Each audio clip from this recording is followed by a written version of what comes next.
پاپا یہاں اس بات کو کیا ہم غور کریں گے کہ خود کو دیگر عام کاموں میں اتنا نہ تھکائے کہ فرض نماز پڑھنا اس پر مشکل ہو جائے؟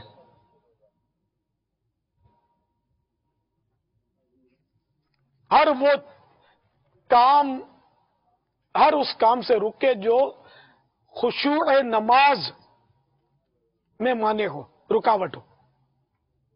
ظاہر ہے کہ وہ ایک دم تھکن، سانس پھولی ہوئی ہے اور پسینے بہہ رہے ہیں اور اللہ اکبر کر کے. اور بہت سارے ایسے کاموں میں جو کہ جیسے نماز لیٹ کر دی اور اب اتنا تھک گیا کہ اب وہ فرض نماز کو ادا کرنے، اب ہے تھکن، جو فریش ٹائم تھا اس میں اس نے اپنا فرض ادا نہیں کیا، اور انتہائی ایک ایسے موقع پر جب اس کی بالکل وہ جان ہلکان ہوئی ہے، اب اس کو فرض تو خیر فرض تو ادا کرنا ہی کرنا ہے. میں ایک خوبصورتی کی بات کر رہا ہوں، نماز کے اہتمام کی اور نماز کا جو مقام و مرتبہ اور اس کا جو وقار آپ لباس کے حساب سے بیان کر رہے ہیں، تو کیا اس کو ہم اپنے اوقات اور اپنے کام کاج اور اپنی وہ نشاط کے حوالے سے بھی لیں کہ ہم نماز ایک اچھے اوقات میں پڑھنے کی عادت بنائیں کہ ہم تھکن ہمیں ایسی نہ ہو کہ نماز ہم پر مشکل ہو جائے؟ مگر اس کے لیے جماعت ترک کرنے کی اجازت نہیں ملے گی. درست فرمایا.